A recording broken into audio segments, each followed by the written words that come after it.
Welcome to this explainer. Look, I am absolutely thrilled you're here today because we're tackling one of the single best wealth-building tools available to Americans.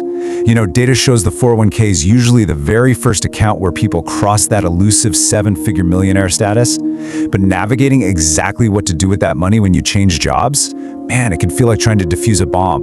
One wrong wire and your wealth takes a massive hit. Today, we're going to make sure that doesn't happen.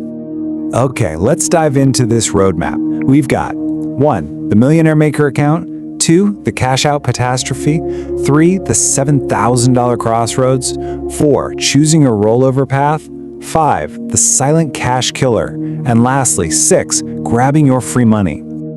All right, kicking things off with Section 1, the Millionaire Maker account, your vehicle to 7 figures. So, you just left your job. Now what? You're basically standing at a very confusing crossroads right now.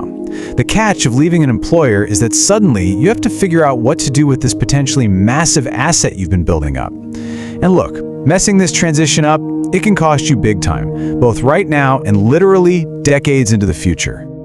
Just as a super quick refresher, a 401k is a tax-advantaged, employer-sponsored retirement account. It's essentially your ultimate financial piggy bank, totally loaded with tax incentives. But the big question we're answering today is, what happens to that piggy bank when you don't work for the employer who gave it to you anymore? That brings us to Section 2, the Cash Out Catastrophe. This is what you must never do. Listen to me carefully on this one. In 99.9% of situations, you should absolutely not cash out your old 401k. For anyone under the age of 59 and a half, cashing out triggers a heavy, brutal 10% penalty that drops right on your head. And oh, by the way, that's on top of regular income taxes. A huge chunk of your sacrifice just evaporates into thin air. Outside of some very rare IRS-approved hardships, cashing out is just a massive, massive mistake.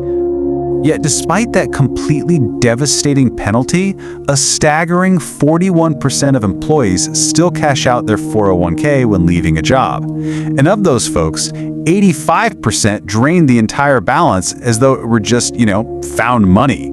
They are literally throwing their hard-earned wealth straight into the trash. Guys, this is a DEFCON 1 alarm bells ringing situation. Cashing out should only be a break glass absolute last resort. Now, maybe you didn't proactively choose to cash out, but your old employer just went ahead, forced a planned distribution, and mailed you a check. Well, if that happens, you are officially on the clock. You have exactly 60 days to deposit that check into an acceptable retirement account.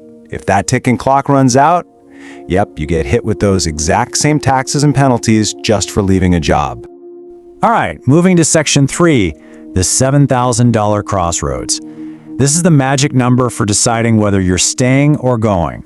So the very first thing you need to know is the actual balance of your old 401k. Here's why. If your balance is over $7,000, you can actually just leave it safely locked up at your old employer, which is a great option if you love the investment choices in that plan. However, if your balance is under $7,000, or you just hate the investment options, or hey, maybe you just want to consolidate your portfolio, you're gonna have to take action and move that money. And that leads right into Section 4, choosing your rollover path. Basically, finding a new home for your money. You hear the term rollover thrown around a lot in the finance world, but honestly, it's just a fancy word for transferring funds from an old 401k into a new, eligible account. It's simply the act of picking the money up and, well, rolling it somewhere safe. Now, what's really interesting about this slide is the nuance in where you actually roll that money. Option A is an IRA. If your new job doesn't have a 401k or their options are just terrible, an IRA gives you maximum freedom and flexibility. But option B is rolling it right into your new employer's 401k. This path is really ideal if your priority is early retirement or if you plan on navigating backdoor Roth conversions in the future. Okay, Section 5. Prepare yourself because this is the silent cash killer. It's the tragic mistake people make right after a rollover. Read this Vanguard quote with me. Nearly 30% of 401k rollovers are left in cash for over a year. And honestly, it gets worse because those same accounts are highly likely to be left in cash for more than 7 years. Just imagine doing all that hard work to move the account, only to basically poke a pile of cash with a stick, just waiting for it to do something. That money is just sitting there collecting dust, bleeding its purchasing power every single day to inflation. It really makes my skin crawl. Look, you cannot just complete the rollover and walk away. Step 2 is absolutely mandatory. You must actually invest the dollars. If that money had just been invested in simple, low-cost index funds, in 7 years it had the potential to completely double. Instead of rotting away to inflation, your money should be planted like a seed so it can actually grow into a massive financial tree. Finally, Section 6, grabbing your free money. Let's talk about maximizing that new job. When you set up your new 401k at your new employer, you have got to look at the employer match. According to Fidelity, 1 in 4 Americans, that's 25% of people, are not getting their full employer match. They're just shrugging it off. A quarter of Americans are effectively saying, "No, I'm good. I don't really like free money."